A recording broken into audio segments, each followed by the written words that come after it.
Hi guys, so ito yung bago kong nakitang trending sa TikTok. So nakita ko nilagyan ng Oreo, nilagyan ng gatas, hinalo-halo, nilagay sa mug, nilagyan ng Oreo, tapos may microwave. Naku, ang dali-dali lang nito. Tara.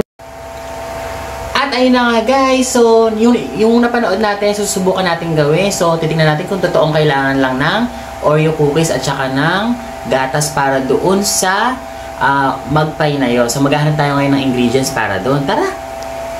So, nasan ba yun? Ano ba yung gagawin natin? Teka lang. Hanap nga tayo dito. Alam ko meron dito. Ay! Ayan. So, may nakita ako. Kaya lang hindi siya Oreo. So, pwede na rin to. Subukan na rin natin. Tapos, kuha na tayo ng gatas at saka ng lalagyanan. Tara!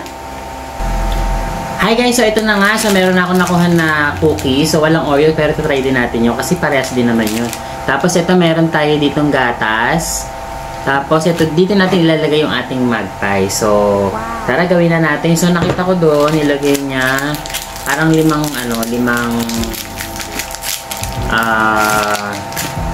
ganito. So, ilagay natin dito. 1, 2, 3. So, lagyan pa natin ng isa. Yung doon sa video, nakalagay doon 5. So, tingnan lang natin kasi dudurugin pa natin to. Yan, tingnan nyo mabuti.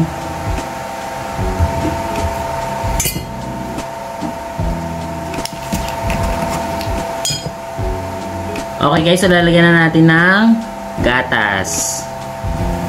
So, yung gatas natin, lagyan muna natin ng half cup. Ang dali-dali lang pala nito. Tapos ito lalagyan na natin yun dito. So, tingnan natin. So, hindi ko pala nilagay lahat kasi baka sumobra na siya. So, ayan. Nakita mo sa video, dinurog-durog.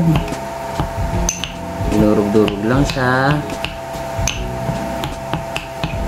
Naku, ano kayong lasa nito? So, tikman natin mga ka-friendship. Ayan. So, medyo malapot. Medyo hindi siya ganun kalapot. Pero, tingnan natin. Maglagay pa tayo ng isa para lumapot siya talaga. So, yun. Ayan. Medyo okay na. Ayan. Maglagay pa tayo ng isa. Ayan. Para madurog talaga siya. So, grabe kung totoo to. Okay talaga to. Kasi, parang pan-dessert na rin to.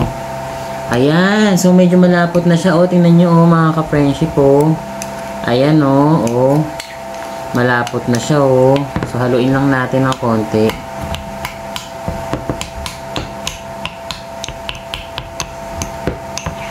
Ayan, o. Tapos, lagay natin sa ibabaw tong isang natitira. Yan.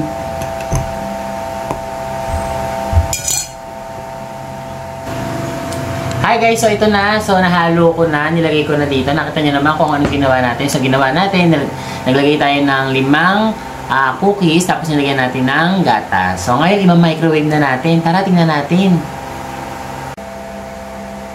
Ayan guys, so ito na yung nagawa natin. So ang gagawin ko, ilalagay ko na sa microwave. So, nakalagay doon ay parang 1.5 minute lang siya. So, ayan, nakalagay na. So, sobrang bilis lang na ito. So, tingnan na natin. Pinitin lang natin. Ako, sana talaga gumana to.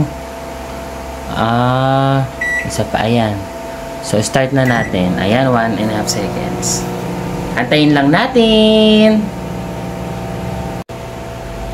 After 5 minutes! Ayan guys, so okay na. So umaamoy na yung ating mug. Ayan guys, tapos na. So kukunin na natin. Diyan na. Ayan guys, naku mukhang totoo nga. Hawakan ko nga, kunin na natin. Aray! Naku medyo mainit. Teka lang, kuha tayong lalagyanan. Ayan. So, mainit siya.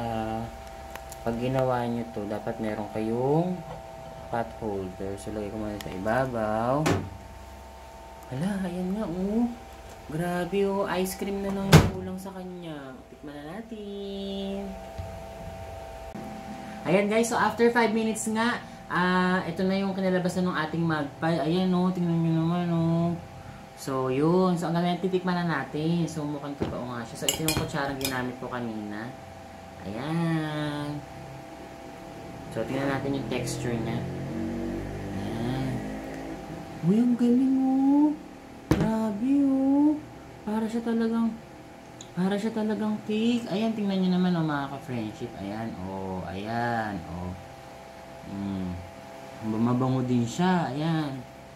So titikman na natin. Ayan na.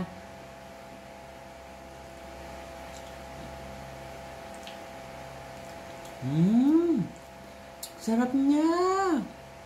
Ayan o, sarap niya. Para siya talagang magpie, mga ka-friendship. Alam niyo ko lang na nandito ice cream. Harap. Siya pa, tikman na natin. Ayan. Grabe oh, para siyang moist cake talaga. Ayan, natikman niyo. Oh, ito naman oh. Oh, ayan. Oh, ito naman Harap. Approve ka mga ka-friendship. Pwede mo nang gawin. Salamat sa panonood ng video. Bye!